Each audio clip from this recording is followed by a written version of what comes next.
This is my father. October 10 is World Mental Health Day. And today, I'm gonna tell you why we need to talk about mental health. This is my father. He was a very happy person, extremely loved by a lot of people.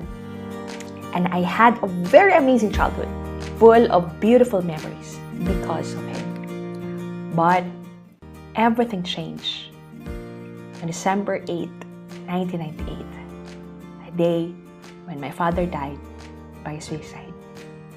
The life of a 12-year-old girl shattered, changed drastically because of that day. You know what? It's already hard to lose someone you love. But losing someone you love by suicide is 10 times harder. You deal with the guilt, a lot of questions in your mind, the self-blame, the feeling of being abandoned, all those things while grieving. There is this frequent questions in your mind that would make you ask, what could have been, or what should have been, what could have I done, or what should I done, or should I not do to prevent it from happening. I could have not left the house that day. I could have noticed the signs. I could have made him feel loved and valued. I could have given him enough reasons to stay. There's always this feeling of rejection and abandonment. And the question of, how could he do that? How could he left me that way? Am I not enough reason for him to stay? But you know what? Even if Papa left and caused me a deep, unimaginable pain, I could not find reasons to hate him. My father gave me a wonderful childhood. Later on, I realized that Papa did not decide to end his life. He was sick. He was in deep pain. It was not his life that he ended. He ended his pain. But these things, we are not open to talk about. A lot of people don't even consider that suicide is an effect of mental health struggles. Mental health is as important as physical health, but we're not there yet. When someone dies of illness, old age, or accident, family receives empathy. But if someone dies of suicide, family members can receive silence, judgment, and worst, gossip.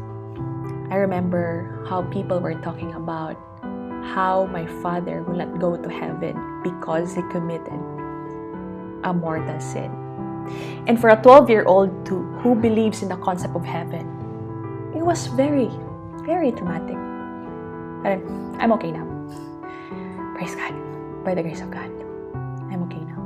So if you know someone whose loved one died by suicide, please don't ask them why. What are the reasons?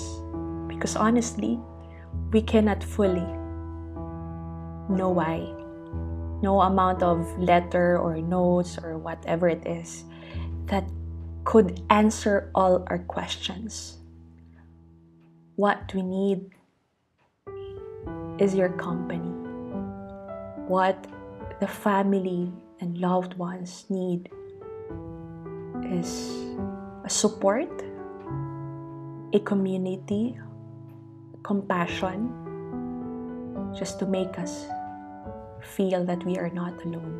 But if you're watching this and your loved one died by suicide, know that you are not alone. You don't need to go through this alone. Your pain is very valid. You are allowed to grieve, no matter how long would it take. I've been there. It's hard, but you will get through it. It took me, I think, more than a decade to fully share my story to someone. the full story of what I really felt, of what I really remember that day. Because for how many years, I did not allow myself to grieve. Until one day, I met this Carmelite missionary sister. She was my first spiritual director. Through her, I shared the full story. What I remember, what I felt. And from there, I realized that I have needs that I can be helped by other people. And that's when I started going to therapies. Talking to the right people, having a spiritual director, going to therapies help a lot. It took me a while before I can fully say to my 12-year-old self that, self, it is not your fault. Friend, it's not your fault. I pray that you will get there someday, that you will have the courage and the grace to share your story, because the one that we loved who left us could not share their story, and no one can share their story but us. But if you're not there yet, if you are not yet ready to talk about it, take time. Take your time to grieve. I pray that your sadness will turn into strength. I pray that one day your guilt will turn into gratefulness of your life and the life of the one you love. May you find healing and peace.